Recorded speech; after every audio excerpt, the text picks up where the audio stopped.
So the mx216 and the Cheater 505. How do I like the tires? Well, first of all, these videos are pretty old and I first started recording and learning how to ride in this segment, so please forgive the unprofessionalism.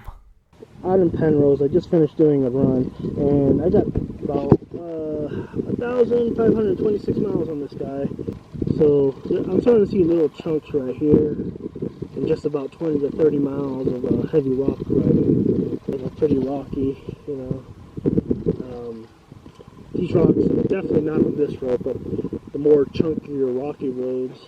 And I got the MX21s up front, and these guys seems to be holding up really good. I like these tires so far, but it's still too early to tell. And the reason why I say if these are recommended for a new rider is because I started off on these tires after I reached 1,500 miles on the KLX250. Granted, it helped tons with confidence and, of course, loss of traction. Now I have them on the TE250i, but that review will be on another video because, well, I'm a lot better of a rider now and I've also have gotten a lot more aggressive. Granted, still, I'm not a good rider. I'm just better than before, obviously, when I first started. Now, I have to admit, these tires do last a very long time, especially on a heavy dual sport. 2,222 for past usage. Did a lot of street riding so far. Haven't seen the donkey today. It still lasts good. Again, I'm an average rider. A lot of pavement too. These are the Cheaters. Straight up pavement. A lot of pavement and a lot of trails too. Again, I'm an average rider, so, you know, nothing special or anything.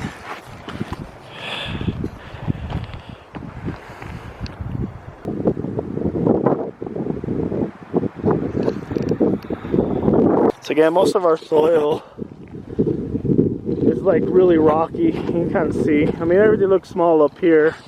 You can kind of see them like where he's riding. Everything is uphill, downhill. It's right here. Look at my hand compared to that rock. And out here, you know, obviously when you zoom out, look how small that thing looks. It looks like an average size probably on video until I put my hand next to it. It's huge, and I'm a 6'1" guy. I mean, I have over 4,000 miles on these tires already, and I took them on pavement, dirt rocks, you name it, whatever it is. The only difference is I was not an aggressive rider at the time, so tire spin really was not pretty often. Now, let's talk about the mechanics here. The Cheater 505, it's one hell of a tire. It does stick, but you still need momentum on your side. They won't really save you if you plan on crawling up things starting at a stationary pace.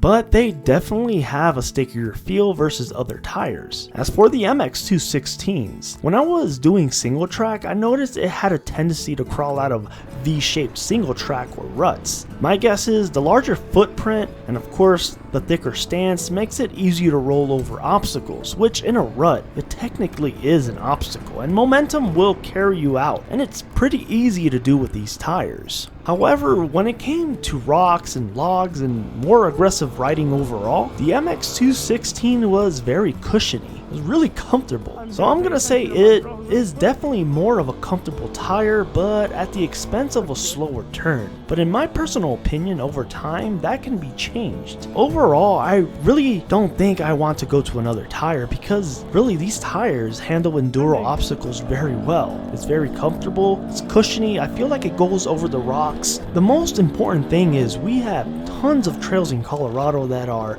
in and out, and oftentimes we need to hit highway speeds of 65 to 70 miles an hour. And the MX216 and the Cheater 505s definitely did not disappoint. Cornering still lacked a little bit of confidence on the pavement, but overall, I will have to give the MX216 a 7 out of 10 stars as far as road comfort goes, while the Cheater 505 is a 10 out of 10 for the type of tire it is. It was quite smooth and not bumpy at all. I was pretty surprised. Now, as a beginner rider, it definitely gave me the confidence I needed, and to be honest, switching to these tires at an early stage probably altered how quickly I learned. So if you are a new rider and thinking about the Cheater 505 and the mx216s, I'll say go for it. I mean, I got 4,000 miles on my KLX250. That is plenty of time to learn and figure out your type of riding. I wouldn't be surprised if I get 5,000 or even 6,000 miles out of these tires. Now, I know it's pretty crazy because a lot of videos state, they get maybe 1,000 miles, maybe 2,000 miles max. Well, keep in mind, this video is more of, are these tires more ideal for a beginner rider? Which I really do think it is. And that is one of the reasons I'm gonna leave another review based on the TE250i. It's lighter, but again, it's a more aggressive bike, and it's mostly a bike that I will be taking single track with. Anyhow, thanks for watching, and be sure to hit that bell button to check out the trails I ride in Colorado, Utah, and other neighboring states. And I'll catch you guys in my next video.